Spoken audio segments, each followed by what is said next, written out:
And we're live. Hey, it's Matt on TV.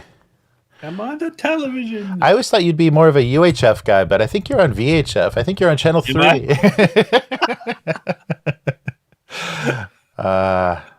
Nice. Oh, let me... This is here. What up, Abyss? Hey, yeah, good to see you, Abyss.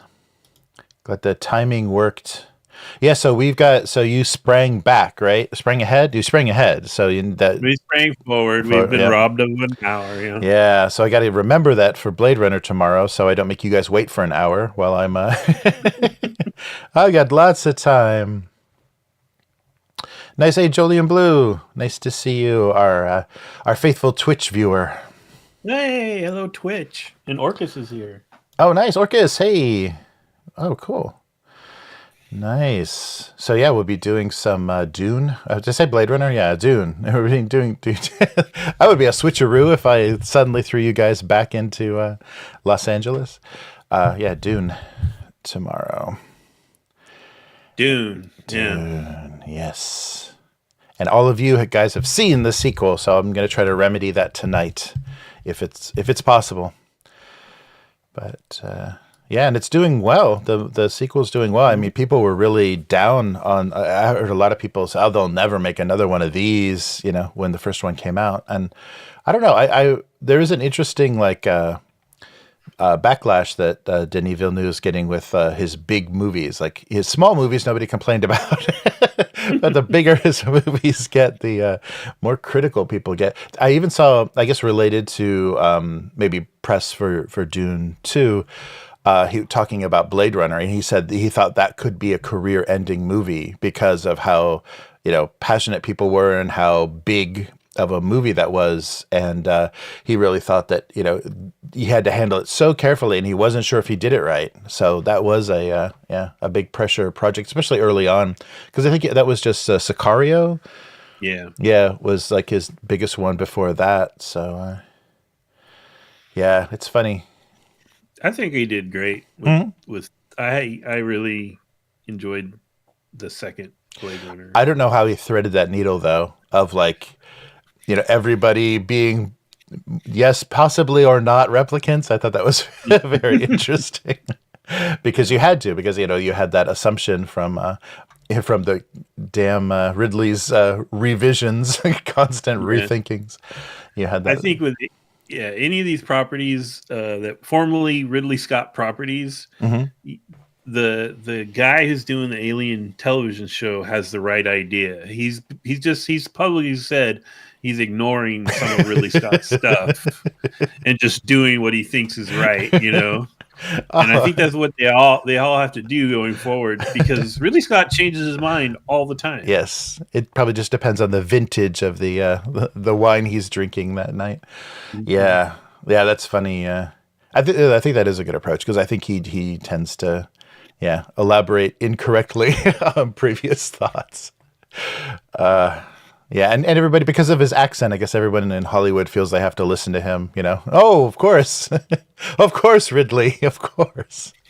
I don't know. All right. Oh, yeah.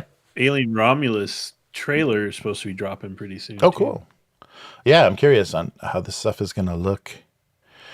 Nice. Oh, hey, Orcus mentioned you've got a logo behind you that looks a little familiar. Nice. The right way around. Oh, it is the right way around. Yeah. Okay, good. Yeah, it's cropped. It's cropped pretty heavily. Sorry, on the TV, but there's a teaser trailer. We dropped a teaser trailer of that roundtable discussion coming out, and if I can get the audio, if I can get the lips to match the audio, we'll be all set. And so that should be coming soon. But and thanks, Matt, for putting that together. That was awesome. To be able to, you organized a nice discussion, good topiks, and that was fun. Can't wait for everybody to see it. Once it's out in the public and we've marinated for a little while, we need to come back together and talk about what we want to do next time. Yeah, definitely. That would be good. Oh, wait a minute here. Sorry, I got audio. Yeah, definitely. Okay, there we go. So I couldn't see the chat at all. Nothing was scrolling. Very good, very good. Well, cool. Well, thank you again for co-hosting.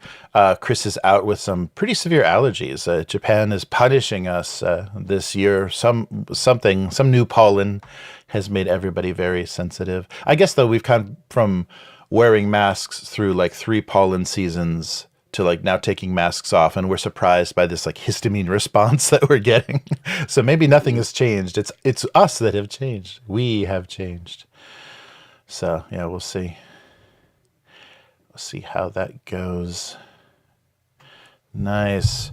So, oh yeah, I'm also going to be doing Sunday it smells like a nice roaring fire was going on last night. I've been laser cutting a bunch of bases for the Epic Warpath playtest. Oh. So there's not like the first official session rules yet, but they gave us a spreadsheet with some stats and the rules in progress. And they just said proxy with whatever. So people are using poker chips or all kinds of different stuff. But I figured these might come in handy anyhow for basing, if I'm going to 3D print anything, basing printed models in the future. So I'm just going to do everything. And I even wrote what it was on the bases. So I got a bunch of those that we're going to scoot around on the table and see how the rules play. It looks pretty good so far from what I've read in the rule book. I think, though, the problem that Epic Warpath is always going to, or the Mantic sci-fi universe is always going to have, it's because it's imitating 40K too much. Like it's in the shadow of 40K because too many of their factions feel like, oh, this is not Eldari, this is not Nurgle, this is not Space Marines, and once they kind of refine those and I think have a more unique identity. I mean, they have stuff that, of course, 40K used to not have. They had space dwarves and they've got space rats, but that's not enough. And that still reminds you of, Games Workshop. So once they can get out from under that, I think it'll be interesting. But, reading through, like, the thing that got me the most excited, I think, on the Epic Warpath campaign, the Kickstarter page, was the tone of the setting is much more Mutant Chronicles than it is 40K. It's much more the kind of corporate sense, and it's not so much an empire. There's not religion in it. So I think if you're uncomfortable with any of the religious iconography and the stuff that 40K is pretty heavy-handed with, then this is a nice. It doesn't smack of late Roman Empire or anything, and there's not a this thing that's kind of not quite Christianity, but is, worshiping this god emperor. So that element being gone makes it feel more like Mutant Chronicles for me, or more like, Warzone. So I like that. That made me happy. And there's instead of demons, there's horrible plague, disease creatures, which of course were a folly of corporate greed, I'm sure. So were the space rats just like a genetic experiment or something? Yeah, I'm not sure what the, because they were added, they're a little bit later, and they actually were unlocked. They weren't going to be part of the original, like the first sets. And that's the interesting thing too, is they had, I think, the four original factions, and then they were adding them as, as the total got up there as stretch goals, but they were just real straightforward and said, we don't have rules for these. We don't even know what all the units are going to be, because it's a mini game. It's epic scale, so we can go much larger. So we're going to do the super heavies, and that's not going to be for any of our other games. So what would you like to see for a super heavy for the space rats, or a super heavy for the kind of Cthulhu looking aliens?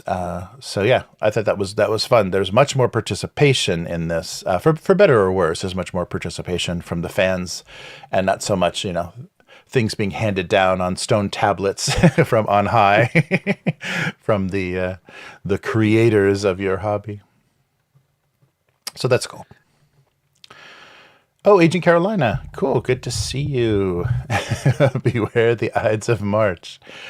Nice. Oh, great. Good to see everybody in the chat. Maybe the time shift helped a little bit. Mm-hmm. All right. At least get you more daylight there, Matt, so you can bring in those crops. All right. Well, good. So, anything going on with you aside from Dune? You got anything going on this weekend? This weekend we're playing Will's homebrew game again with my crazy midget short guy spear throwing barbarian. It's been a lot of fun. Nice. And it's a completely custom homebrew system that I will let him explain to you sometime. Oh, nice. Nice. Oh, cool. But it's pretty cool. It's pretty cool. And now I got to get back on alchemy because I got the final rewards from the Kickstarter. Nice. So I got to start looking at, I think Mutant's going to be the one I want to look at first. Oh, cool. That's great. Yeah. Looking forward to that. I always wanted to play that. We that just never got to the. Well, we did the robot one. We played the starting adventure for the Technic. I forget what it's called. Mechanic. I forget what the robot one. The robot one, and it just it ended up being a little clumsy the way they handled the session, so it wasn't great. But I liked the system, and it was interesting too because they included the cards for building your robot, because basically you give it a head, a chassis, and some kind of propulsion, legs or treads or something, and those all have the stats on the cards, and it gives you different basically distinguishes what kind of robot you're dealing with really quickly. So I thought that was a nice way to do it. And then visually, because each card has, of course, an illustration, visually you kind of have an idea of what your robot would look like, whether it's tall or short or very agile. So I like that a lot. Nice. But cool. So, so tune in tomorrow about this time for some Dune. We're actually going to be not on Dune, but Duning it up a little bit, engaging with the mechanics a little bit more heavily. So that should be fun. All right. Well, let's get started for this week. Yeah, good to see everybody. Nice. Welcome to the weekly. I'm Jeremy. I'm Matt. Hey, Matt. So Chris can't be with us this week, but Matt was kind enough to co-host, so thank you so much. And this week on the weekly, Tales of the Valiant starter set. It's a little bit of a collaboration. The Ninja Division Bankruptcy, which is a chibi disaster. Daggerheart public playtest. Get those D12s warmed up. AI art promoting the Puerto Rico board game, like definitive or deluxe edition, and Heroscape returns for real this time. I think we've had that headline like 3 times already. All right, but we'll start with a collaboration between Kobold Press and Steamforged Games. So they're going to do a Tales of the Valiant starter set.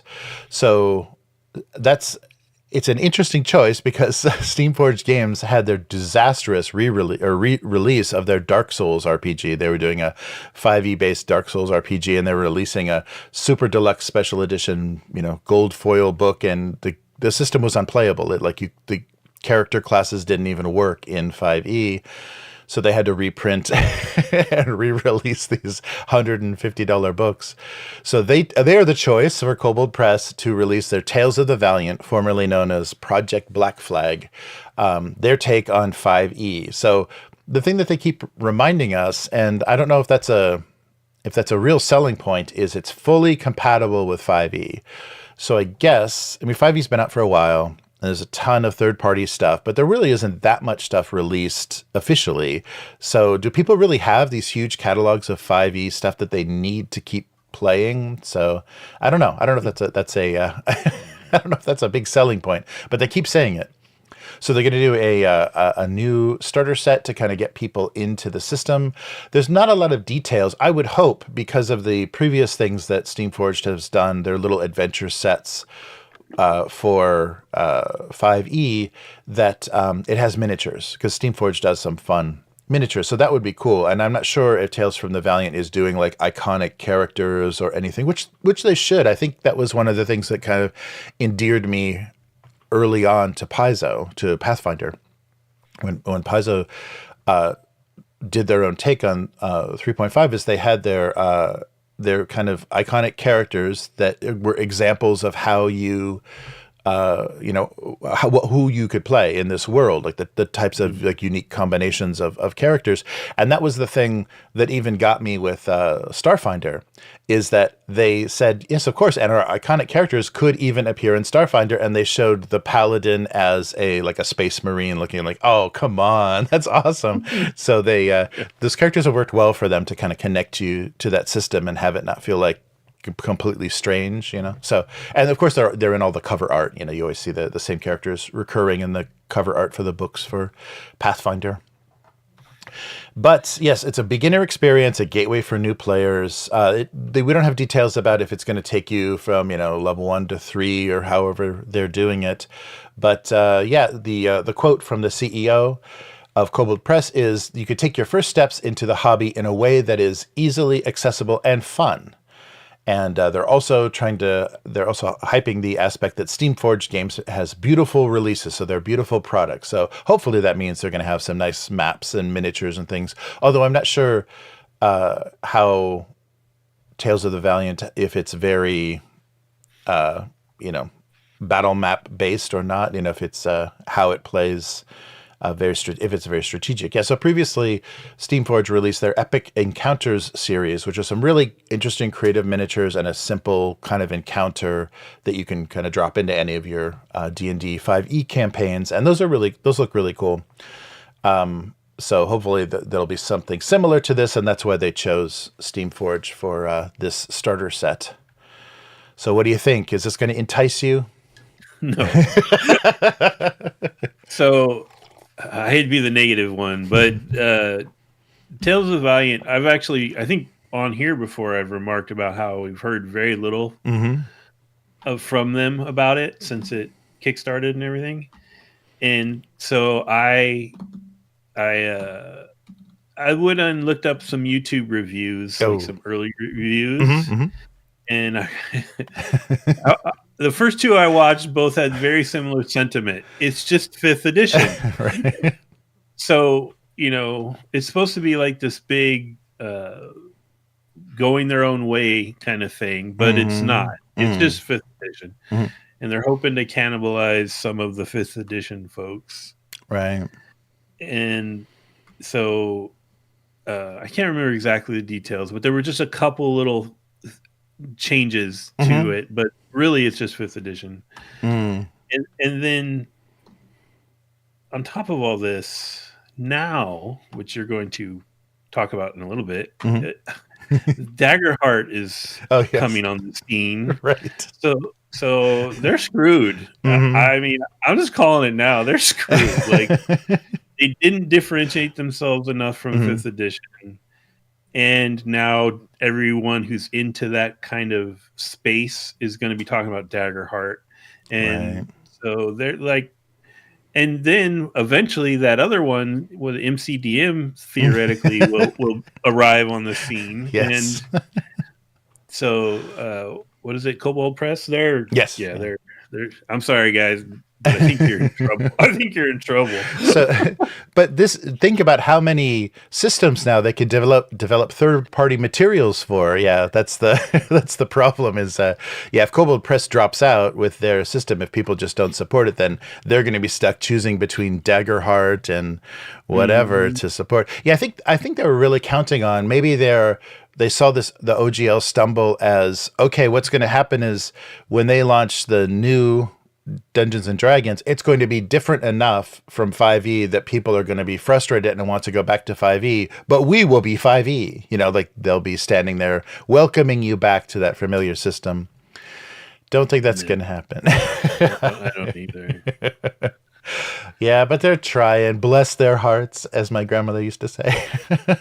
Yeah, they're not going to be the new 5e. And they can't be 4E because that's what MCDM is going to be, apparently. Oh, wow. And so, like... Interesting, yeah. It'll be really sad, when they kind of announce, okay, we're going to stop support for this, and we're going to be supporting this system. It's like, when your candidate drops out of the primaries and throws their support to another candidate, you're like, oh, we hate that guy. Yeah. So, yeah, we'll see. But...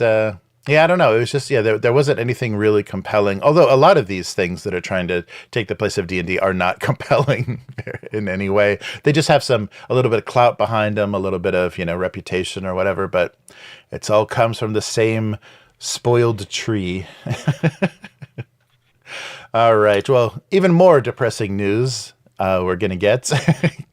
Strap in. Thousands of Kickstarter backers are left out of pocket for a Super Dungeon Explorer Kickstarter campaign because Ninja Division is filing for bankruptcy. No.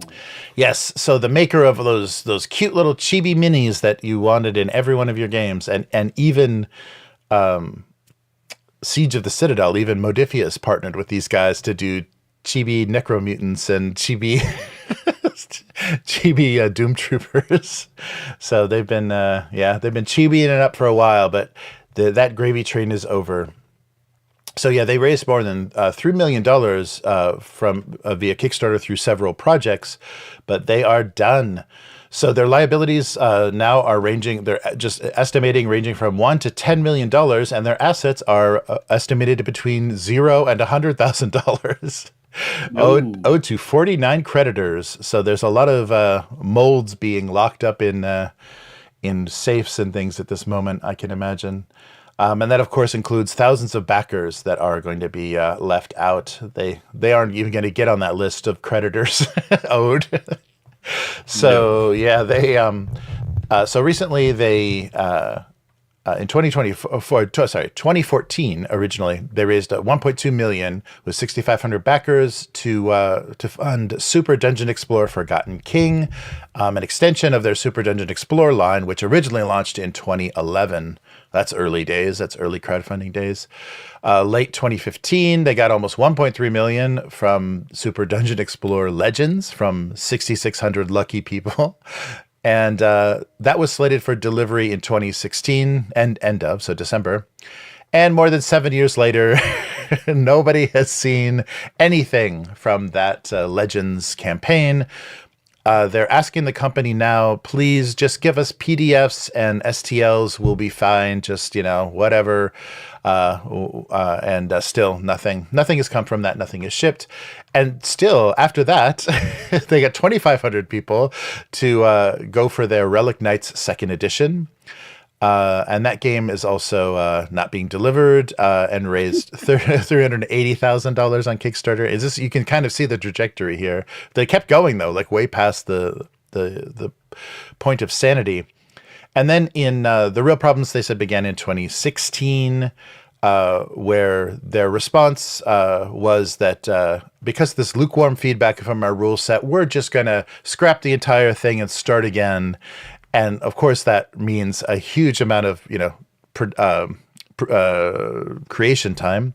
They have a lot, to rewrite rules is not going to take just a minute. So they scrapped their rule set and then decided to redesign them.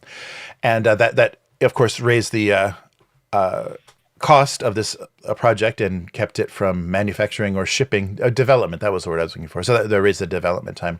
And then to complicate things more, their lead designer, Dietrich Stella, had some heart problems and took 6 months off. So that didn't help either. And so now they have none of that money left, none of those millions left, and they still need about 750,000 to complete that last project, which doesn't sound like it's going to happen. So there was an update in 2019, February, that they've laid off a majority of their staff. Oh, but that was end of 2018. So they told people a little bit late that there weren't really there's nobody working here anymore.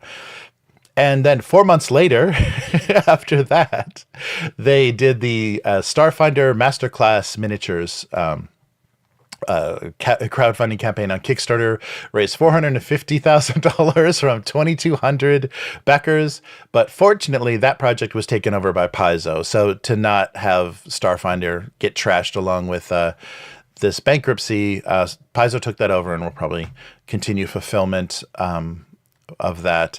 And then their last one, the last one they snuck in there, 2022, Archon was they said that 71 of their 100 miniatures were still to be produced. So they got about 29 miniatures done for that game, but yeah, then they called it quits. So yeah, people are really really stuck. There's no end in sight, and the vultures are just going to pick the pick the possibly $100,000 bones clean of that company, and that's going to be it. So it's kind of an end of an era. Funny story, only kind of related. When I went to Gen Con in 2015, I stood in line, which I hate doing, because I wanted to talk to Z Garcia. I don't know if you know him, but he's the only sane person on the Dice Tower. Yeah, I know who you're talking about. Yeah, he's the one that doesn't lead with his religion and stuff. Right. So I was standing in line. I didn't care about Tom Vassell or, God forbid, that Sam dude who's a nutball. But, I want to talk to Z because he's cool. And while I was standing in line, Tom Vassell stuffs in my hand a Super Dungeon Explorer chibi miniature of himself. Nice. Oh, wow. So I have one from the bankrupted game. Nice. A collector's item. Maybe I should try to sell it to one of these poor Kickstarter people. Yeah, right. Wow, I'm sure that's got a place on your mantle. Quite a. No. That's so funny. A chibi. Isn't Tom Vassell already kind of chibi in his dimensions? Yeah. Yeah. It worked pretty well. Wow. Yeah, that's funny. So they kept cranking this stuff out, and for me, I don't like this Americanized. I'm not sure it sounds like most of the designers aren't Japanese, but I hate this like Western kind of co-opted version of chibi, because that's that shorthand character design that a lot of Japanese illustrators use to show their serious characters that are in serious sci-fi, epic drama or whatever, as little joke things, like usually written in the margin at the end of panels or whatever, end of stories, and it was just the shorthand. This is not serious, this is not the real characters, but wouldn't it be funny if ha ha ha, and it just became this aesthetic now that the internet, I think, inflated. So but that was it was all over the place. There was always a chibi campaign of some measure in the mid 2010s with the kind of Ameritrash, board games being super popular. The more plastic, the better the game was that early philosophy. And so that's interesting. I never got in on Super Dungeon Explorer, but a couple of the other, try to think something else that they did. And it was funny because that was the first time that I played in real life with my daughter with 5e when we did the that first starter set adventure. We used those chibi miniatures because they have orcs and all of the character classes and stuff. So we had chibi miniatures on a table for 5e. But so that's it. I mean, I don't think we're going to see. It's going to be really hard for someone to come back with that look and style and have people not be reminded. Although I think Kaman did the chibi Marvel game, didn't they? Yeah. So maybe that style will never go away. I think it's WizKids does the Star Trek skirmish game. That's kind of those models. Are chibi like. Yeah. They have like a mall caricaturist proportion to them. Yeah, a big head and a weird little body. Yeah, so that's too bad. I mean, it really sucks. So many people are going to be left out, and these games weren't cheap. Like if you went in, you could go in for $200, $400, $500 easily on these games, and you're just going to be out of that. And well, I guess though that is a little bit of a reflection on you. Did you really think you wanted $500 worth of chibi miniatures? So yeah, that's too bad. But yeah, it really does say that Kickstarter is changing. I think we're going to see smaller scale projects. The successes are going to be smaller. Everybody except Brandon Sanderson is going to be happy with 6 figures instead of their 7-figure campaigns. But moving on to a success that you can't wait to happen. Something is in public playtest right now, and it's not Epic Warpath. It's even I don't know. I don't know what it is. It's Critical Role and the Daggerheart. Yes, Daggerheart is here, giving you a chance to try that D&D rival that you've been waiting for. So yeah, D12s, the neglected die D12s. Yeah, so that's coming. So yeah, we've already seen they've been playtesting. They've been having these like secret, super cool, like get all the influencers in here to take photos and talk about it on their YouTube channels. Closed playtest sessions at conventions. And so we've seen some leaks about stuff coming out. And yeah, this is, again, just like we heard with Tales of the Valiant, a more beginner-friendly alternative to 5e. I mean, 5e does not have a learning curve that I would call daunting at all for new players. Yeah, so I don't know why you have to dumb it down even more. Doesn't seem to be the kind of design objective. But so this was announced last summer, and Spencer Stark, the creator of Alice is Missing, is heading this project, which was an interesting choice. I don't know much about their previous game design, but Alice is Missing is very unique. It's a very unique take on how to role play through text messages. So I don't know if that's going to inform Daggerheart all that well. But of course, Matt Mercer is also listed as a co-designer because name recognition and all that stuff. So yeah, they're going to make an approachable modern system, swapping the classic D20s for 12-sided dice. And the mechanic that I really hate so far, I haven't played it, but just as a passive observer, the hope and fear traits. So would you rather roll with hope or roll with fear, as if the world is divided between those two? So I guess that fits the kind of millennial Zoomer. Everything they do is based on hope and fear. So they distilled that down pretty well, but our generation doesn't quite operate. I think chaos. I would like to roll on apathy, please. Apathy and hatred. Yeah. That's pretty much what we got. But yeah. Condescension. Yeah, condescension. Yes. So and they've got cards, so they're going to go in with the card thing because that sells more junk, because then the players have to buy cards too for the character's domain, ancestry, community, and subclass. So to create a character, you're basically putting cards together, and it will give you a unique selection of traits and skills and spells. Of course, spells too are on cards, in case you were worried. So this system has had an entire year of development, over a year. That's not a lot of time. Yeah, woo. And yes, I've been running limited play tests at Gen Con and other places just to get the hype machine going and the word out. And a quote from Stark says, Daggerheart is not a finished product yet, and in order to get there, we need people to play it and to break it. No, seriously. Break the game. All right. So this phase of playtesting will help us gather this much needed information from you to create the best possible game, and let's see, the best game possible, and need your help to do that. They are asking for your assistance. So play that PDF and let them know what Let's do it. Let's do it a live stream, Jeremy. Okay. Yeah, let's break that shit. Yeah, that would be fun. So I guess they're going to do a toolkit on Demiplane. So they're working with Demiplane to do a character creation, kind of their nexus that they did for many other game systems. So that'll make it easier than just a illustrationless PDF, kind of using the game, and especially if it's card based, I guess. You'll have those assets in the Demiplane toolkit. So I'm curious. From the things I've seen, I'm not interested at all, but it would be fun to see how that actually works, like how your character is deciding hope and fear, and if that's like immersion breaking, or what exactly that kind of mechanic does. But it's available. It is out there in the wild.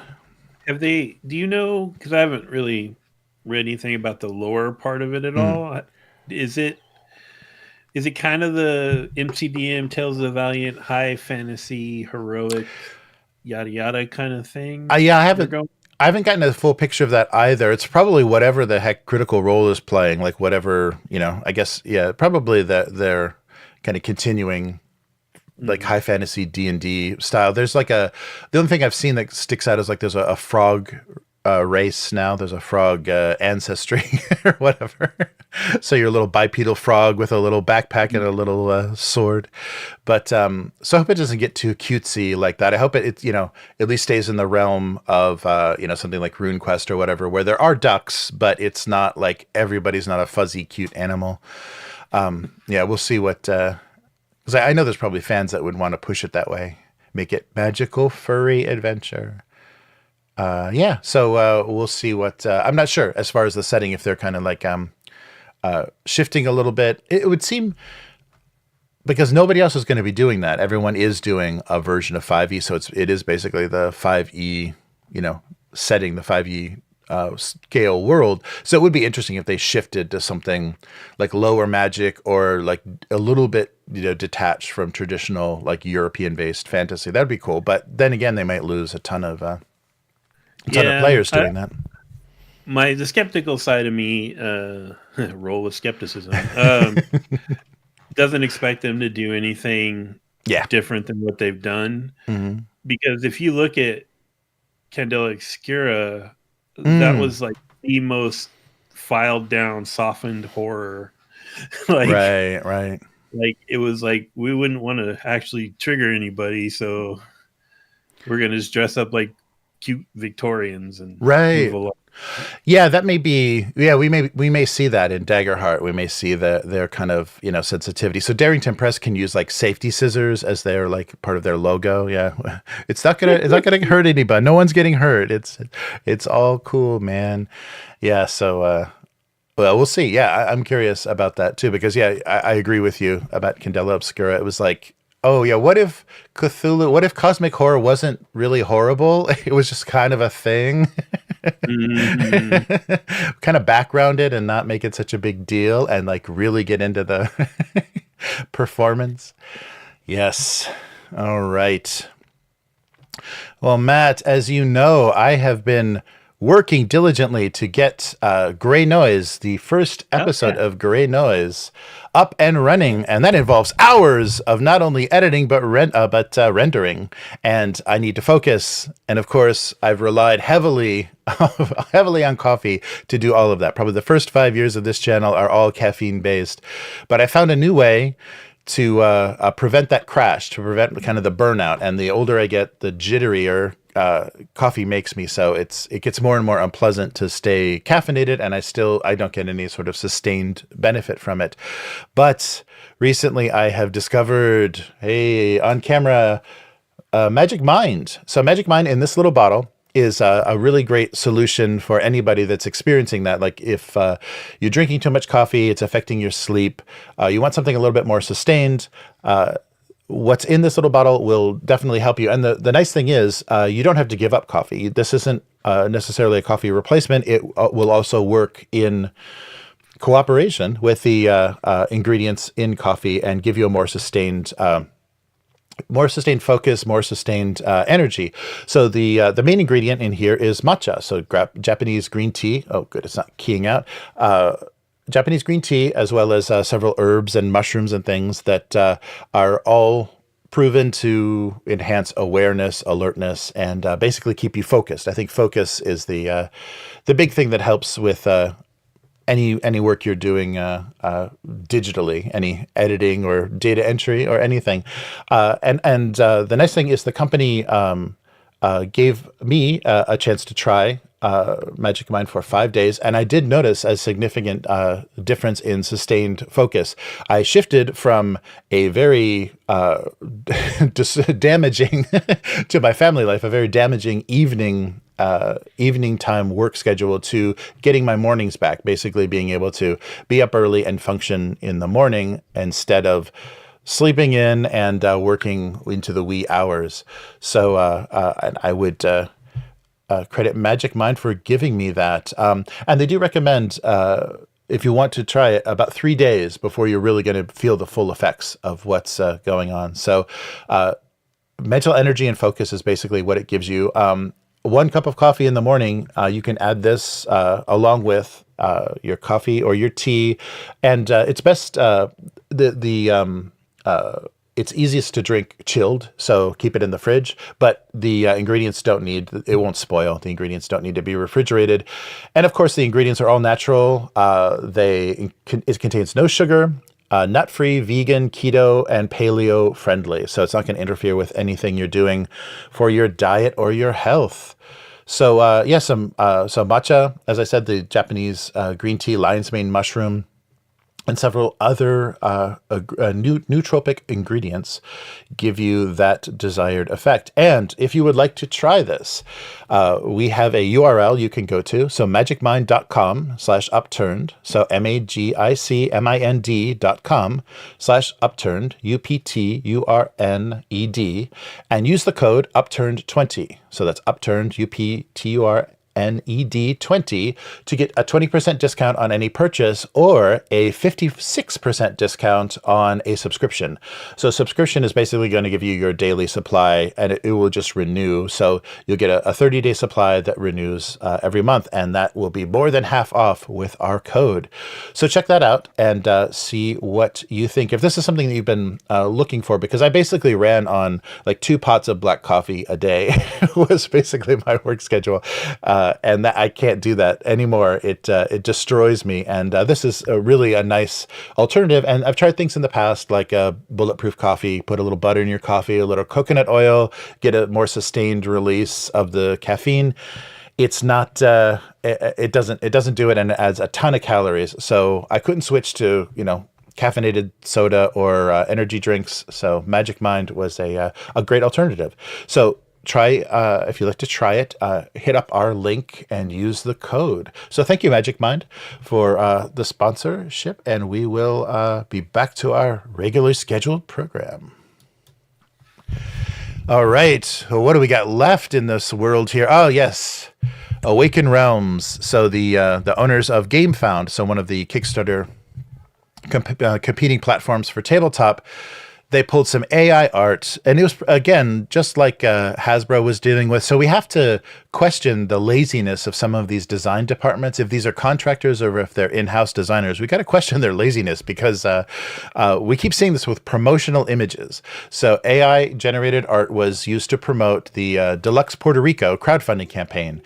And but Awaken Realms didn't do anything about it until Ravensburger stepped in and said, hey, we're don't do this. We have a reputation to uphold here. So Puerto Rico 1897 Special Edition is currently crowdfunding by the game's licensor, Ravensburger. And so it's the deluxe edition of a classic economic strategy game. Everybody knows Puerto Rico. And basically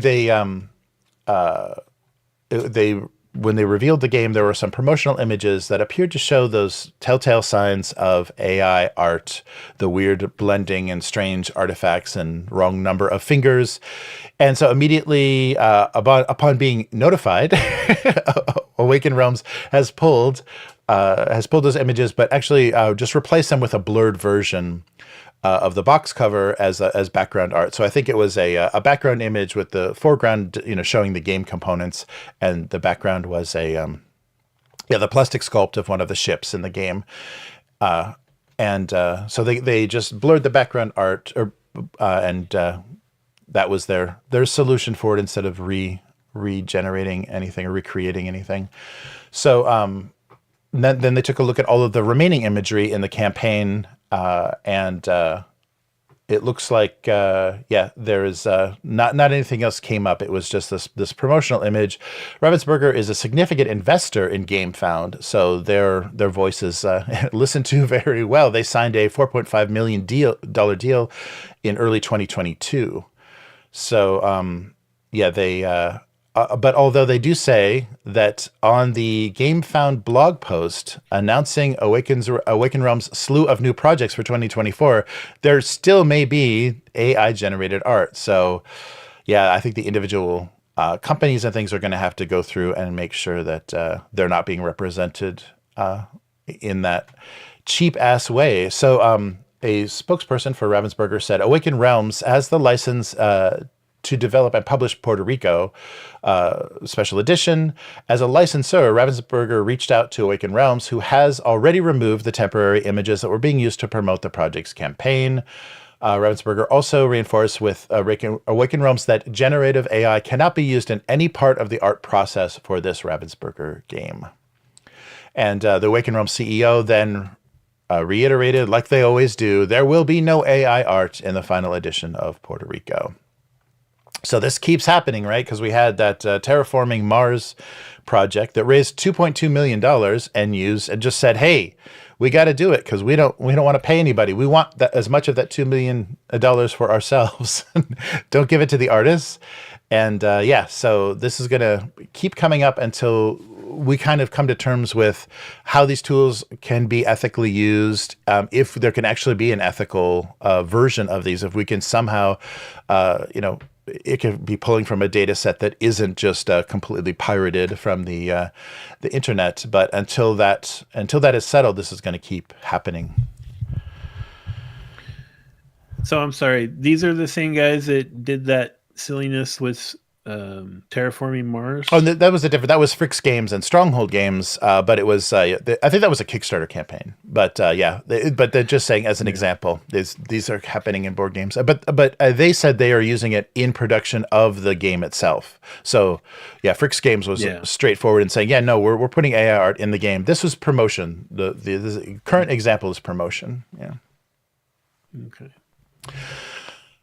So we'll see exactly what exactly how this shakes down, and it's good to see that the platforms are, because if they don't, I think if when you're selling and even promoting products and you're going to be lazy about enforcing AI art, that means just more and more of it is going to happen until it's completely 100%. If they're kind of allowed in the door, it's such a money saver for these companies that they're going to.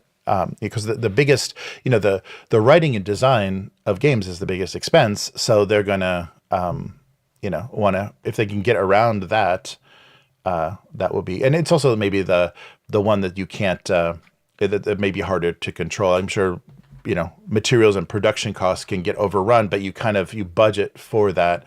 And you never know, you never know with those creatives, how long it's going to take to get it finished. Yeah, so again, we see, and it's funny because this was a classic game, so it's odd to see a classic board game being promoted in such a way. Yeah, that sucks. I love Puerto Rico. I have the 10th anniversary edition, which was really nice. Oh, nice. It's nice that Ravensburger stepped in, because if what I recall with the Stronghold one, and what's the other company's name? Fricks? Yeah, Fricks Games, yeah. Fricks Games, like I kind of feel like everything that came out of that was, this is what we're doing, tough stuff. Yeah, have you seen pictures of my family? We're a family-owned company. Yeah, that was their defense. Is like, okay, so AI is okay then, right? Yeah. They were just like, this is the future. Go screw yourself. So we'll see. We'll see how this shakes out. It's not over yet. All right. And a company that finally figured out, or I guess it's a licensor that figured out how to do something. So Heroscape is getting a miraculous revival, a second revival attempt, but this one looks to be successful. So we talked about that weird failed crowdfunder where Hasbro kind of threw this Age of Annihilation revival of Heroscape, a $250 game that was one set. They did it on their HasLab platform, so it wasn't even like an established crowdfunding platform, and just expected people to, pay them $2.5 million to even think about reviving it, or $2 million, $2 million goal. Yeah, so a $250 price point for a lot of stuff, but if you're not going to get any new customers. You're only going to get the guys that are buying the $500 lightsaber replicas off of Hasbro to do that. They got 8,000 people to back this and still didn't get anywhere near their goal. So I guess they fell short, not like not it was over half, but still, that was a silly way to set things up. But recently, Hasbro kind of changed their approach, and instead of these old IPs that they have, instead of trying to do it themselves because they don't really know what they're doing as far as like what people want to see, they're licensing it to Renegade. So Renegade Game Studio has a licensing deal, and they've got several properties that they're working on: Diplomacy, Axis and Allies. So a lot of the Avalon Hill stuff. And after a year of development, they are finally releasing Heroscape. So they're going to do a couple of different ways, and I think it's going to please the most amount of people, because literally some people on that Hasbro campaign were just saying, we just want the hexes. I've got all of the minis from the entire history of this stupid game. Give us more hexes. My old hexes are cracking and falling apart. We want more hexes. That's all they wanted, and they weren't going to give it to them. But Renegade has changed that. So they're going to do a larger master set and a more economical 2-player battle box. So the master set is going to be about $125, half of the price of what Hasbro was offering. It's going to give you 20 unpainted miniatures and 74 interlocking hexes. The battle box, which is their beginner set for 2 players, the battle for Wellspring, will be $45. So a quarter of what Hasbro wanted. 6 unpainted miniatures and 31 tiles, including their new opaque Wellspring water terrain, and also 4 scenarios. So they're kind of dividing things up, and I've seen their future releases. They're going to break that down even further. So they are going to do releases of only hex terrain, and going both ways with painted and unpainted miniatures. So of course the painted miniatures are going to cost you more, but so the other, let me see, the Wellspring. So the Grove at Laura's Edge terrain pack. So the terrain pack will be the first of many that they say expansions that will give you all the terrain that you're going to need. So 3 interlocking jungle pieces, 6 underbush pieces, and to elevate your battlefield. So so a lot of trees and things that kind of the more complex terrain that people probably wanted to see from Hasbro previously. And then they're also going to do, for both the master set and the Wellspring 2-player box, premium painted editions. So they will include the same content, but with fully assembled premium painted miniatures. So we don't know what that, I haven't seen photos of anything, and I don't know what that means, if it's going to be above WizKids quality or not. It very well could be, but it's probably going to come close to doubling the price tag, because these price points were pretty low for what they were giving you. But so amazing that the total of and so they're kind of scheduled to be releasing these game scenarios and packs that will add up to 330 hexes worth of terrain. So there we go. The players shall be satisfied. Yeah, and plus you'll have new scenarios and things. So it's not going to be just dumping more plastic on you. You'll have more of the actual game to play. There isn't any discussion, maybe that was already settled, whether they were going to revise the rules or not. I think that was because they were working with someone from the Heroscape community for that initial Hasbro release to kind of update the rules and work with, somebody that had a voice of the players to kind of see what they were going to do. So they haven't said what is going to be changed about the game, or if they're just going to go with the rules as written back in the day. But and I guess it's going to be co-branded. Renegade Games and Avalon Hill, they'll be co-branding it because they're licensing it. But good news, for people that were really disgusted by Hasbro's handling of that. And I think you would be even more disgusted if that actually had been successful and fulfilled, because the quality that Hasbro would have done with that, if Hero Quest was any sort of example, would have been pretty bad. So we'll see. We'll see if Renegade has a higher standard of what they want to produce, and if what the premium stuff looks like, what the premium painted looks like, because that'll be a great solution for people that don't want to get involved in miniature painting. And board game miniatures are not the most fun to paint, because they're just not. There's not a lot of detail there sometimes, and they're a little bendy. But cool. So Heroscape is officially back. So this is these are all releases for 2024. That's awesome. Like I played a lot of Heroscape back in the day. Mm-hmm. Like I'm a little concerned if they do tweak the system because it's a pretty simple system. Uh-huh. Part of the reason I was able to play it so much with my local gamer friends was because it was simple. It wasn't a ruler game. You just counted hexes, Mm-hmm. and so it was real easy to get people into it and playing right away. So I hope that if they do tweak it, they don't somehow accidentally overcomplicate it or Yeah, something. right. Or like add And I'm mechanics, yeah. That yeah. right, because you don't really want more mechanics because it was kind of like almost like a collectible card game in that every unit Mm-hmm. would have its own special power. Ah, uh-huh. So every unit you'd have a little card for, and it would tell you what they could do that was outside of the core rules. So Mm-hmm. you wouldn't really want more core rules, Yeah, yeah. like because you're already tracking all these things these unique units can do, Mm-hmm. Mm-hmm. and yeah. So hopefully they don't mess with it too much. I am curious too to see the painted ones Mm. because that's going to be the thing that holds me up. Is I already have a ton of miniatures Uh, that I'm not painting right now. So if I could purchase painted miniatures for it, mm-hmm. that's definitely the way I would go. Nice. Yeah, so a little bit of additional information. So those Wave 1 boxes that we talked about are going to be out in August of this year, and they're also planning on supporting competitive play at local hobby stores with tournaments, free scenarios released every month, and they will eventually expand that to include army builder tools, an online website called the Battle Network, and a championship planned for Gen Con 2025. So Ooh. yeah. That's yeah, so it's fun. So it looks like they've got the right approach. They're not doing this as a collector's item or some kind of revival thing. It's like let's get the people that have disposable income and almost grandchildren to to buy these to buy this old game again. They're actually going to try to support a community and do run organized play. That's great. That is cool. Yes, so good luck with that, Renegade, and yeah, show Hasbro how it's done because they sure the hell don't know what they're doing anymore.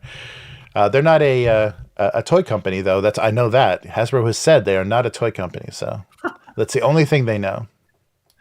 And when you show Hasbro how it's done, make sure they bring someone from WotC in with them to watch. Yeah, right.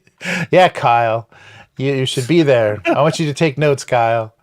Oh man. Oh, yeah. And just a quick update on that. We are already at day 412 of Kyle refusing to resign when he said he would. So I don't know. Maybe we're 1,000 days out before the mothership comes and takes all the people like him away as they leave the job market. But yeah, we'll keep you posted on Kyle Brink and his miraculous his miraculous career that is against every natural law that there is. Oh, Teflon Kyle. All right. Well, that is going to do it for this week. So where can people find you, Matt? I am on Instagram and Threads. It's at Hargold. That's HAARGALD. Where recently I've just been putting out our little teaser video for the gray noise, I guess we'll call it, roundtable we did, which was a lot of fun. I'm looking forward to that coming up. And I was talking about how setting up a scene in a game affects the outcome in the sense that in Theater of the Mind games, I think when you're in a scene where there's a threat, it's more likely that your players will resolve it non-violently than if you present them with a tactical map and then suddenly it's like, oh, well, violence is clearly the solution. So I had a very unscientific theory about that, but yeah, just a little musing. So drop by and say hi. How about you? So I am trying to produce a single panel gag cartoon. So abuse cartoons on YouTube and Twitch. Eventually, I'm going to get back to my live streaming. I am doing it kind of sporadically, but it's a cartoon on gocomics.com. And you can read it on so gocomics.com/domestic abuse and watch the live stream when it happens. There's a ton of archives on the channel of me drawing these cartoons. So if you have a favorite, you can actually by date go back and find the creation of it on both YouTube and Twitch at Abuse Cartoons and abusecartoons.com.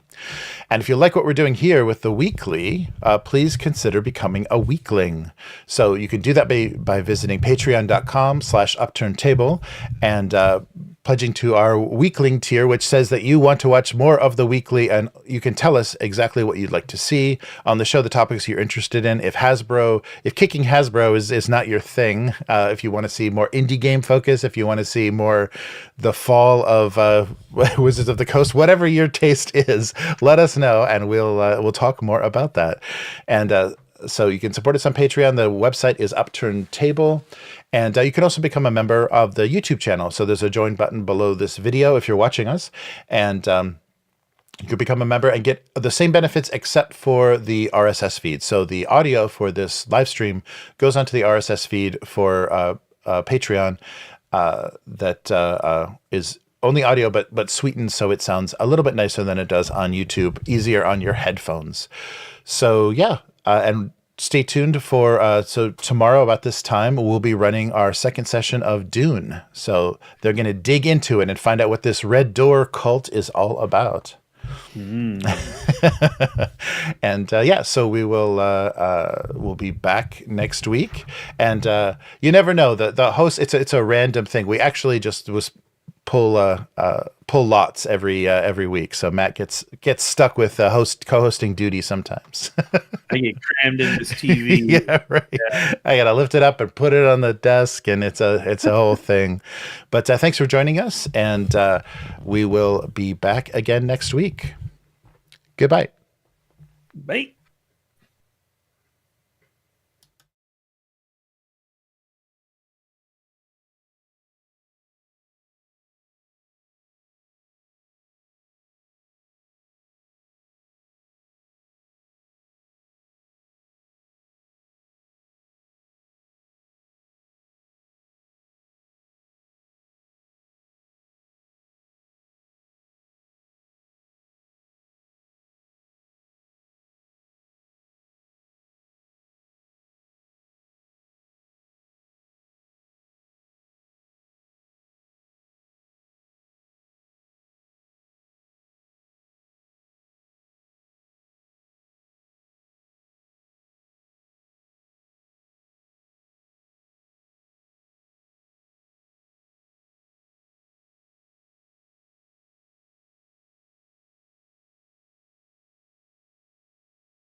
All right, and we are back.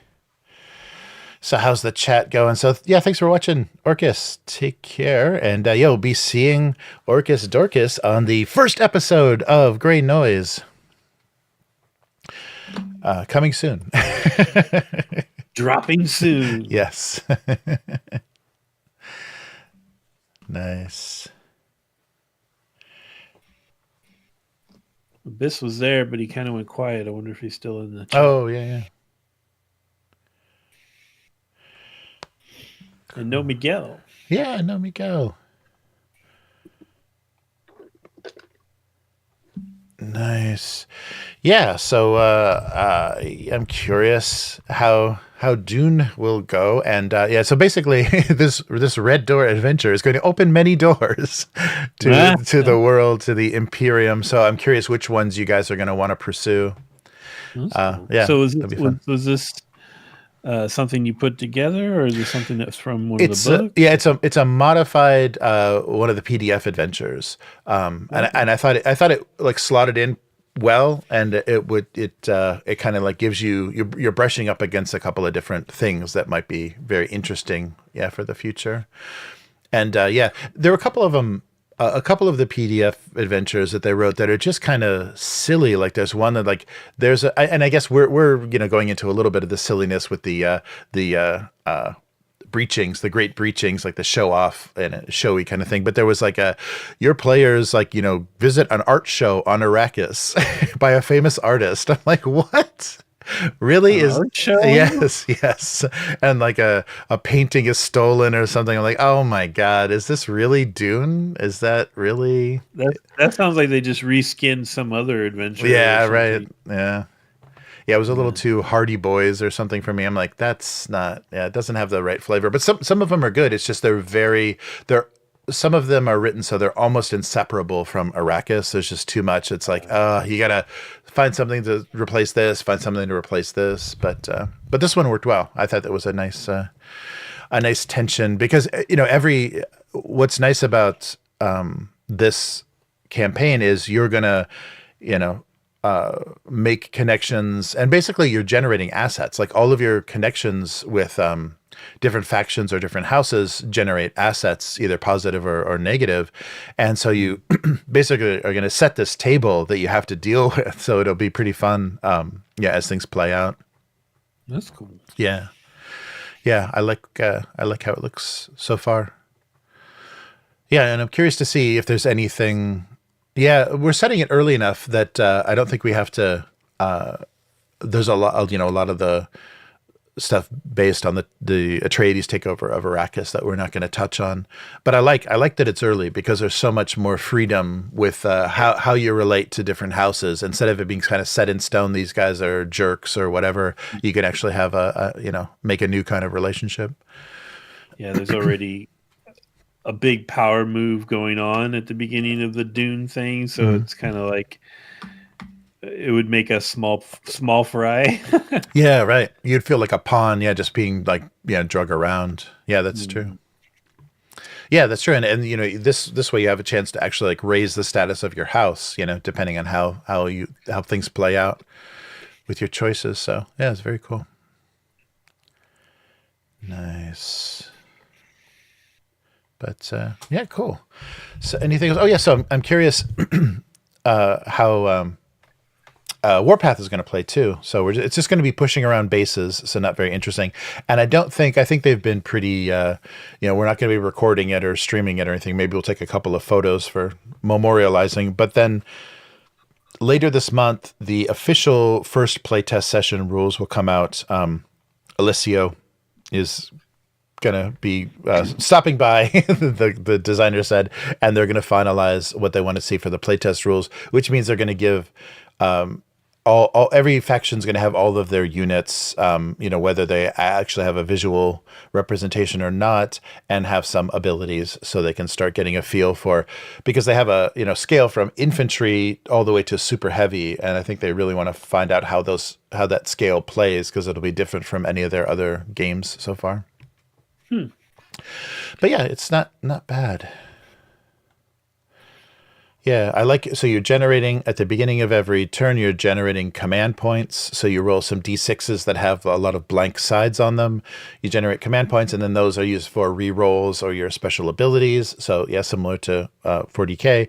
And then, but they still kept blast templates and directions. So if you're doing like area of effect stuff, you also have a chance for it to go off, for it to miss its target. And so there's some of those like fun old school mechanics. I think some of the things that they just didn't want to move away from, some of the stuff that they loved about original like 90s Warhammer, are all in there.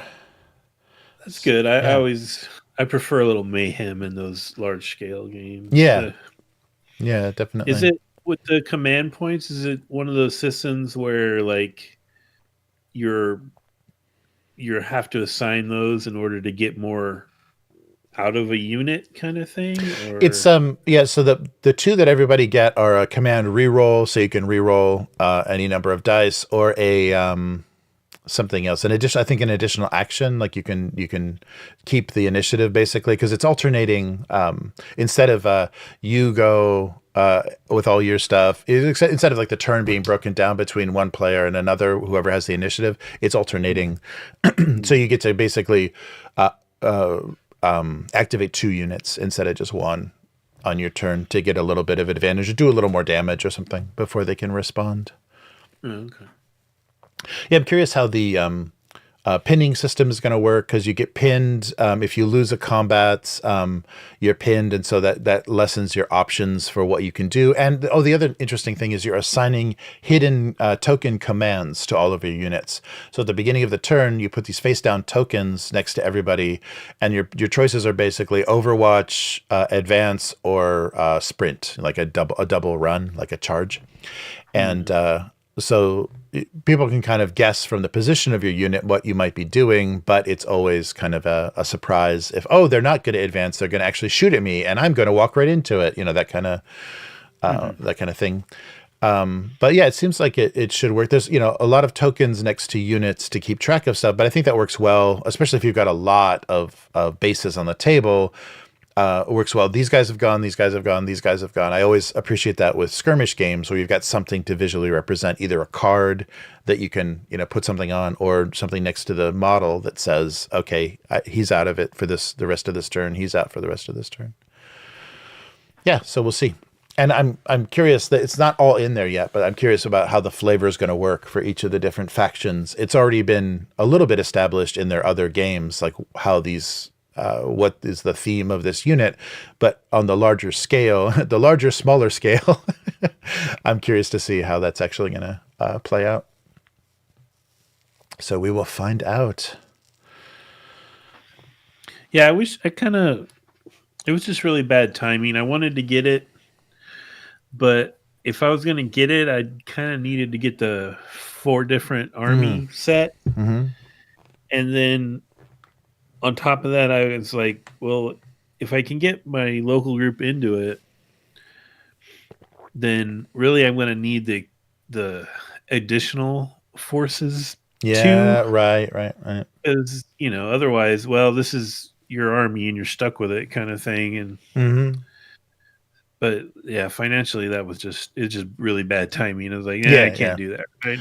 Yeah, you'd have to have a lot of enthusiasm and people willing to go in, because you could literally get everything they were producing for like around $500, but if you could break that up in between like a group of like 6 or 8 people, that would be doable. But with taking that whole burden and then being like, who wants to play? Yeah. That's rough. Yeah, and that's the struggle. Like our group, like they buy a game and we play it. Like it's never a joint enterprise. It's always one person buys a game and then the group tries it out. Right. Yes. Yeah. It's tricky. Yeah, that's what the there's a thing called JIG here, the Japanese something of gamers. And it's a meeting that happens like once a month, and people are always, they bring their new game there and they say, who wants to play, or they plan, beforehand, they talk on Facebook or whatever. And are trying to get people to play. But yeah, that's a rough group to bring a game to, because there's the whole range of like super critical, like super rules lawyery, real anal, really, and then there's like the game breaker guys and stuff. So if you get the wrong group, it's just like a unpleasant experience, because people are just there to tear stuff up. Yeah. Well, yeah, we're not doing a Q&A session. We're not testing for the company. We'd want to enjoy the game. But some people have that, game tester mentality. No matter what.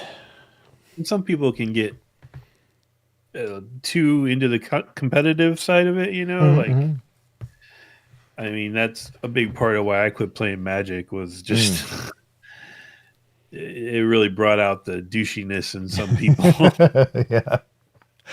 Yeah, that's true. Yeah, I don't think I've ever played with any real serious Magic players. Like, all of our card stuff has been pretty casual, and so it's been enjoyable. Like, we enjoyed the hell out of Netrunner just because nobody was obsessed. People were making themed decks, and they were tweaking stuff that had shown up on some of the websites as effective new metas and stuff. But we never really had a meta in our group. Everyone was just playing and enjoying how well the mechanics in that game worked, and how the asymmetrical design, and then plus you play 2 rounds, so each you play a corp and a runner version of the game, so that you get the whole experience. It's satisfying. You could split the round, split the round, so you actually won one, and so it feels good to be able to do both. Yeah, and it's funny too, because when you're switching roles like that, there are some people that are better at defense than offense. So yeah, sometimes it goes down just how you thought it would because of the kind of choices that you knew they made in deck building. Yeah, but fun. Yeah, really, really fun. I'm sad to see that go, but I guess it's in kind of like fan hands now. There's like a Nisei project that's still printing cards for Netrunner, even though it's not like I don't know what their like legal protection is. Maybe they're just not stepping on any of the Android universe stuff that Fantasy Flight owns. But yeah, they're still trying to produce the game. Did Netrunner technically go back to Wizards, or? Yeah, I think so. Yeah, because it was licensed, because it was originally, they did a collectible card game, and then Fantasy Flight reskinned it with their Android universe, but kept a lot of the same mechanics. But so I think they were licensing it, and then they lost the license, like they lost the Warhammer license and every other license they lost. And so they still have Android. So they're doing board games and RPGs in the Android universe, but Netrunner is not theirs. Yeah. Android, which is just because they couldn't get the Blade Runner thing. Yeah, right. Yeah, they couldn't get a bigger IP. Yeah, right. That's true. Yeah, I think they did that. Android universe, though, is a nice shorthand. Like, it has enough of everything you would want in a cyberpunk setting that it's a good shorthand to just kind of, if you want to play generic cyberpunk, it's got everything kind of in there. Yeah. It's not like they don't lean into the darkness and grittiness that most cyberpunk stuff does. It's a little cleaner. That's true. Yeah. The art especially. Yeah, it was pretty sunny in a lot of those pictures. Yeah. Yeah, it's more like what was that video game? It came out? Gosh, probably like 6-7 years ago. It was a kid in Chicago that was a hacker in the near future. But he was like a remote hacker. Like, he would hack into people's alarm systems and stuff with his phone. I can't remember what the name of that game was. It was a pretty fun video game. I played it with my son, but it was like they kind of wanted you to feel cyberpunky, but it was really clean. And so that part of it always like, I'm not buying this completely. Was the character like in a trench coat and a ball cap? Yes. Yeah, I know what you. Yeah, I know which game you're talking about. Yeah. Right. Yeah, but that's right, because you could see people's info. Basically, you were looking at people's data as you're walking around. Yeah, that's right. Yeah, no, I know what you mean though. It's more of a tactical. Like, it's almost like they took like a Rainbow Six or something, and hyped the technology, it took out the gun, took out the heavy gunplay, and then just made you walking around a city, yeah, kind of doing infiltration and stuff. Yeah. Yeah. Yeah, it That's was true. kind of like maybe it was more like on the cusp of cyberpunk, because people would have like these weird little guard robots in their houses that you would hack into, but there was no like kill teams showing up and stuff. Right. Yeah, that's right. Yeah, and it had that open world GTA thing going that didn't quite, yeah, didn't Yeah, quite work. it wasn't quite GTA, but yeah, you could That's drive your right. car around. Yeah, I think the sequel to that failed. I don't know how successful, but I mean, like story wise, I think it failed pretty miserably because they got together like a wacky group of characters to be a group of hackers, and they tried to kind of make it political, but not really. And yeah, it was very, very bad. Yeah, I remember. That was one of those games too. When they previewed it, everyone was like, "Well, that's going to be cool." And then when it came out, it's like, "Okay, it's not what they showed us originally." But game companies got good at doing that in the 2000s, showing these amazing demos that weren't actual gameplay, and you're like, "I'm playing that game," and yeah, it's not what they actually released once it So came time. Yeah, what have you heard about Daggerheart? Is it Daggerheart or Daggerfall? Daggerheart. Right? Daggerheart. Yeah, I think so. Yeah, let me What's double check. Daggerfall? There's something else called Daggerfall, Yeah, right? is that a D&D setting or something? Yeah, Daggerheart. Yeah. Yeah, what is Daggerfall? Let's ask Google. Yeah, that sounds familiar too. Oh, it's an Elder Scrolls. That's an Elder Scrolls 2. That classic Elder Scrolls game. That's Okay. right. Is it the largest game ever? Yeah, I think you can get Daggerfall for free. I think there's a Java based one or something where yeah, you can yeah, Daggerfall is Elder Scrolls. That's why it's so familiar. So what have you heard about it so far? I've watched a couple of people that were in on the playtest YouTubers, and yeah, it doesn't look great. They showed a lot of the your basically your character sheet is just a bunch of places to put your cards. Like you're not really writing anything down. Like there are places to write certain stats because the cards kind of generate stuff. But yeah, your character sheet has mostly got cards all over it, and yeah, I don't know. I'm not sure. Yeah, I'm not sure. I'm into it because some of the I forget what their vocabulary is all wacky. Their terminology is all wacky for their for the setting, but a lot of the ancestry stuff that gives you the skills that gives you abilities is like it's kind of weird. The theming is a little weird. So maybe like I'm not sure, but I think they're maybe moving away from I don't know, maybe more video game, like something is powering magic and stuff that may not necessarily be the same kind of ideas as D&D. But I haven't seen enough of details, and there people are being still kind of cagey about talking about it. Like I have this special access and you don't, but I'm here to tell you that's great.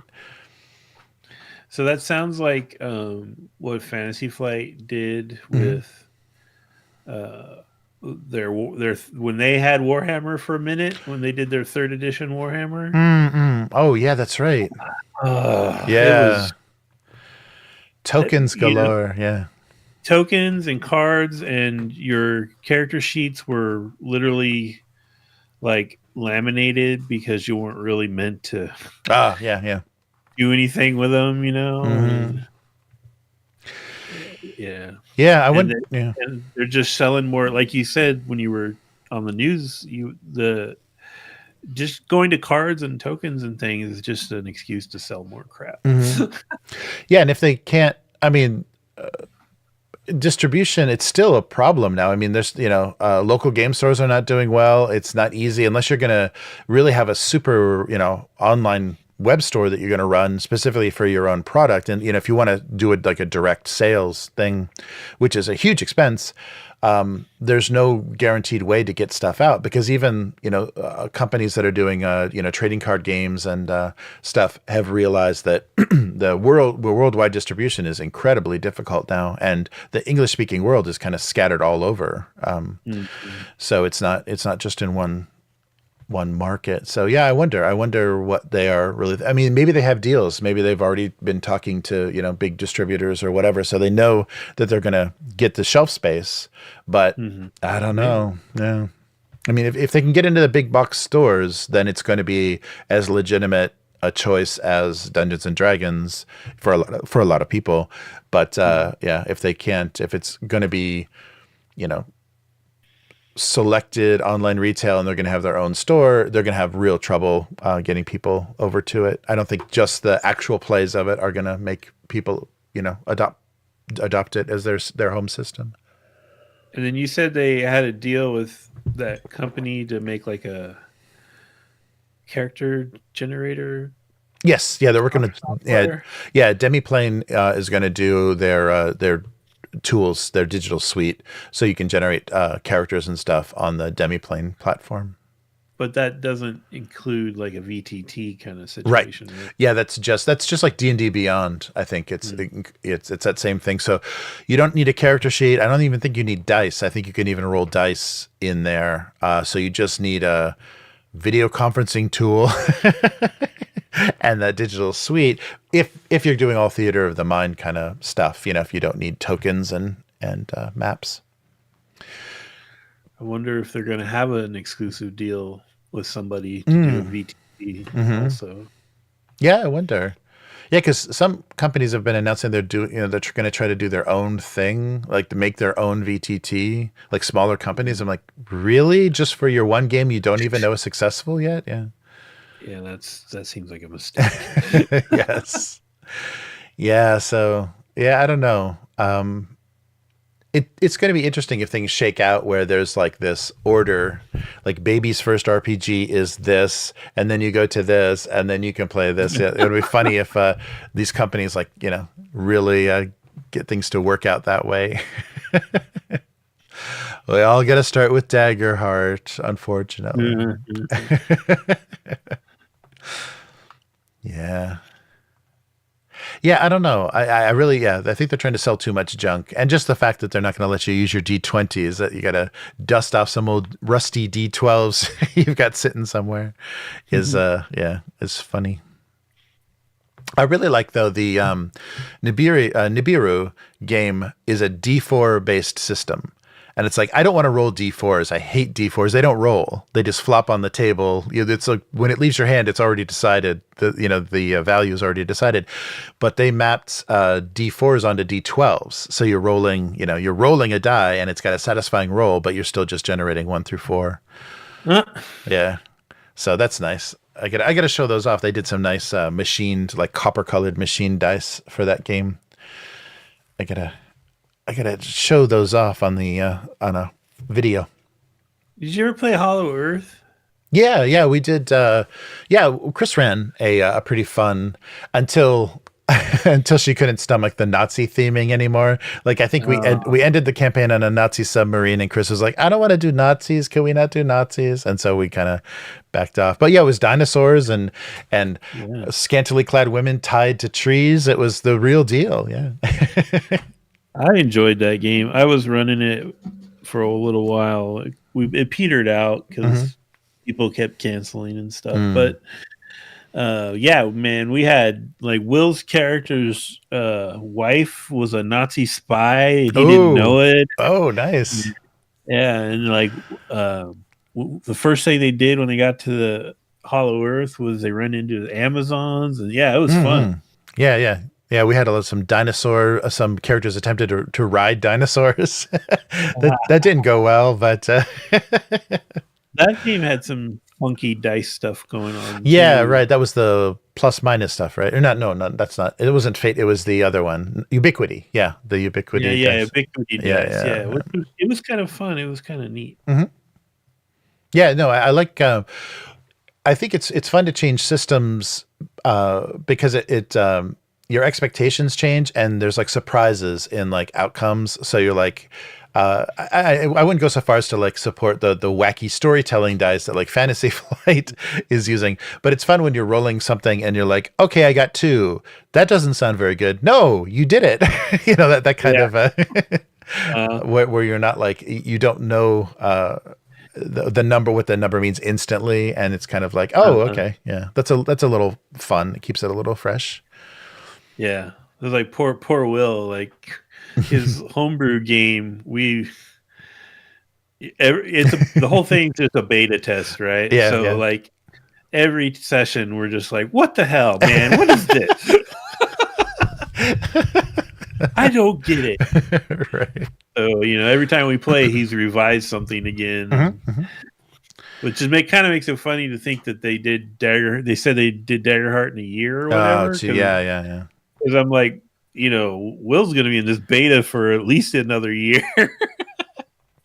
Right, yeah, and I wonder. So I wonder if like Candela Obscura, they're basically just reskinning something. It's like, can we take the 2D20 system and make it a 2D12 system? It's like if they're leaning heavily on somebody else's mechanics to shorten that design time. Yeah, I don't know. Oh, if it comes out that they cribbed from another game without giving them credit, oh, it's going to be bad. Yeah. No, that's true. Yeah, I hope they didn't do that again. yeah, because that was a little bit of a controversy, wasn't it? Because they were saying, yeah, we did and we didn't. Like of course, this is Blades in the Dark, but it's not Blades in the Dark, but we got permission or we got a handshake or I don't know. Yeah, but you didn't tell anybody till you got caught. Yeah, right. Yeah, so I'm curious how original this is. But I'm sure the designer likes innovative design, so I don't think he would want to have to reskin something. I think maybe this hope and fear thing may come from something that he's been playing with for a while, and it was only developed under the name Daggerheart for a year, but hopefully it's been cooking a little bit longer in Spencer's brain. Well, maybe after Dune, we could just do a quick session of the beta, just so when I get judgmental, I'll have actual facts. Oh, sure, yeah. No, that would be fun. No, I wouldn't mind that at all, just to see what's going on. Yeah, and compare it to stuff that we've already run. Mm-hmm. Yeah, I'm curious. Yeah, because if it's trying to be beginner friendly, for us, there should be zero obstacles to being right in there and know exactly what's going on. So if that fails, then that it's not beginner friendly. And then my concern is like, is it beginner friendly full stop, or is it beginner friendly? Like the sweet spot is a game that's easy to get into, but offers a lot of options for replayability, like, so the problem that a lot of those basic games have is they dumb it down and you just like, well, where are we going to go from here? Like I don't see this developing past third level or whatever. Like, Yeah. And especially if everything's linked to just, I have a card for this, that doesn't make me feel like I can really like develop my character and tailor it. It feels more like a board game. Yeah. And I think though, it's interesting because if they do want to sell cards and special dice and stuff, having a digital suite is going to undermine that, because I think a lot of people lean heavily on that digital suite, so they never have to bring their character sheet, they never have to have dice, they never have to bring a pencil, because so many people show up at role play sessions with nothing. They're just like, I don't have my character. It's like, okay, so did you take a picture of the character sheet? Do we have it somewhere? So it's that's an interesting choice for them to want the digital tools, because it will undermine sales of stuff. I'm one of those mean game masters in real life. I keep everything. Nobody gets to take their character home. That's a good idea. Yeah. I'm not putting up with, I forgot my character or whatever. Yeah. No. Yeah, it's like if you did not bring anything, why did you show up? I mean, what did you expect to Yeah, happen? exactly. Yeah, that stuff is always puzzles me. What's just like the kids, the kids in school that are like, they have a folded piece of notebook paper in their pocket and they can Yeah, borrow a pen. It's like, why are you even yeah. here? Why are you even here? You could just enter the workforce, dude. That's what you need to be Yeah. doing right now. You go pick up your hairnet and move along. Yeah, that's funny. Yeah, I'm curious. I don't think they're going to be doing anything amazing, and I really want to see how, like you said with Candela Obscura, how they've rounded off the corners, how they've made fantasy like, oh no, it's okay. The barbarians don't get angry; they get concerned. Their power comes from their empathy. I really want to see like that silliness happen. I play my peeved off card. Yeah. So who knows? Another game I haven't played that I'd like to play that Scott Orcus was talking about was that he's been playing is that was it the Amazing Swordsman of Hyperborea or something like that? Oh, yeah. Have you ever played that? No, I haven't. Yeah, I've heard good things about that, and It looks real pulpy. Yeah, kind of cool. Yeah, and that the Lemuria, Barbarians of Lemuria game. Yeah, Barbarians of Lemuria. Yeah, I've heard good things about that too. Yeah, we got a lot of stuff to try. Oh, man. Too much. Yeah. Too much. Yeah, but it's fun. It's fun to we've got a lot of options, so our mood or the whole tone of our game sessions can change easily. I like that. That's the one good thing about having a lot of choices. And you never make the wrong choice. It's just a different choice.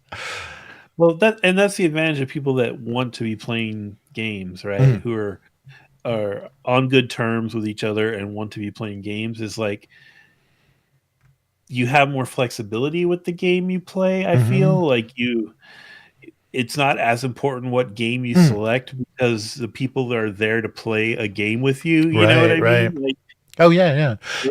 I could imagine if someone was going to drag their feet and like be like, just be a pain in the ass. Like Deathmatch Island would have been impossible to pull off. Yeah.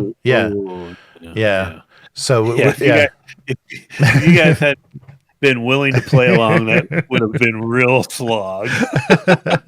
Yeah, so I think you're right, and it's nice to try stuff like that because I loved how like just surprising and like the options you gave us, for like what we think is going on, and I like that a lot. The kind of surprising gameplay stuff that came out of it. Yeah, and they have like sort of this plan with all of that where you're supposed to play again, right? You're supposed to play, what do they call it? They call it like Deathmatch Island Plus or something like that. And the whole idea is you're going back to the island either as a character that survived or someone who's somehow linked to one of the dead characters. Yeah. And so this time you're going back with the complete intention of just wrecking the place, just exposing everything, and nice. so it's a little different feel. And then in those little survey things where you're kind of like deciding what you think's really going on, like, oh, it's aliens or whatever, that's meant to kind of guide the game master on how to do that next game, like what new weirdness to introduce. Yeah. That's cool. Yeah, I like that idea because that does. I mean, then you have a real nice focus for your role play. It's like my dad died on this damn island, and I gotta find out. Yeah, that's really cool.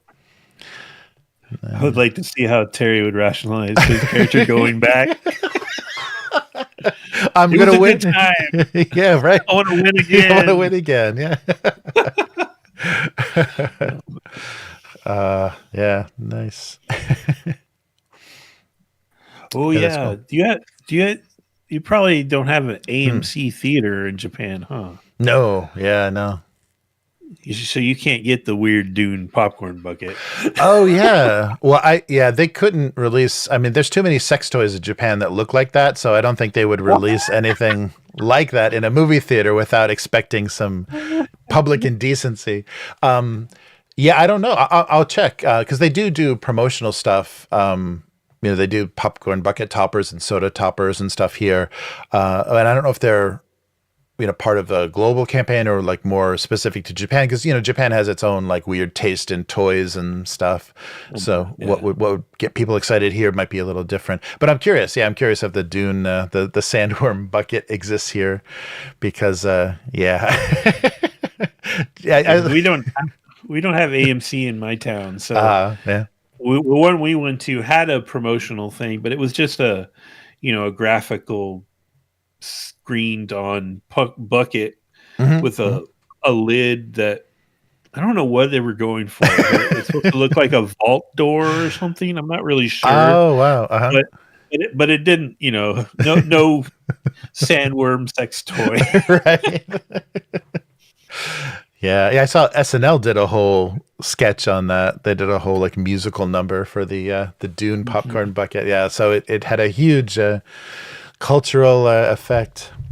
Yeah, I've seen several pictures on Instagram of people that went to the premiere and they already had shirts that said, "I'm just here to F the popcorn bucket." Right. The internet, the speed of like memes and that is just too fast now. It's instantaneous. Yeah. And then but it goes away just as fast. Like, can you imagine wearing that shirt like next year sometime? People are like, what are you doing? Huh? Dude, remember? Oh yeah. That's right. Yeah. That 1 week. Yeah. Right. Yeah. And it's funny because it's like, I don't know how they get them so fast. Like it must be people who know somebody that has like a silk screening business or something, right. And they're just like, "Yeah, I'll make you the shirt."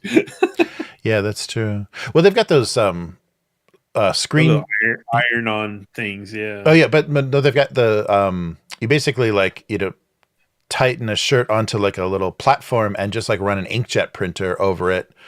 So there's like almost like a inkjet printers that print directly on t-shirts, do like either dye sub injection or they print that layer of white that then you can print colors on. Yeah, so I know, and the quality is, I mean, sometimes like if you order like a shirt or something from wish.com, that's always what it is. It's just one of those one-off like run on a printer kind of things. But yeah, that might do a decent looking shirt pretty fast. I don't know if you ever get those transfer ones back in the day where you'd print the transfer through your inkjet printer and then you'd iron it onto the shirt. Yeah. And like one wash and those things are gone. Yeah, they break down so fast. Yeah, you can't. Yeah, you got to basically hand wash it like or use the delicate cycle. Yeah. Yeah, that's true. That was all my for my cartoon when I first went to San Diego Comic-Con. Yeah, all my shirts and even these like bags and stuff. All my merch was those screened on. Yeah, those screened on prints. And yeah, they don't make it. But they look good. Like the quality, looks nice because it's a high. It's whatever your inkjet printer can do. Yeah. Yeah. Yeah, that's crazy. Yeah, so hopefully tonight or tomorrow night we'll get some Dune 2 in, and now we'll have something. Then we'll have something else to discuss. Yeah, go see it. I want to hear what you think. Okay, cool. All right. Yeah, I can't believe 2 weeks late. That doesn't happen often. Sometimes even like Sony movies, Japan gets it first. Like Japan will get it a little bit earlier. But yeah, this is the first time, and maybe because it's big and they're releasing a dubbed version and a subtitled. So the dubbing does take some production time. Is Japan pretty stoked about Godzilla winning an Oscar? Oh yeah. They were like, hey, look at us. Yeah, kind of when they do well in the Olympics, that kind of thing. They're like, yeah. But I hope that's it. Yeah. I was just gonna say it's so funny to me because like that I really enjoyed that movie, and then it wins an Oscar. But then I go to Dune 2. And they have a trailer for that new stupid Godzilla King Kong movie. Yeah.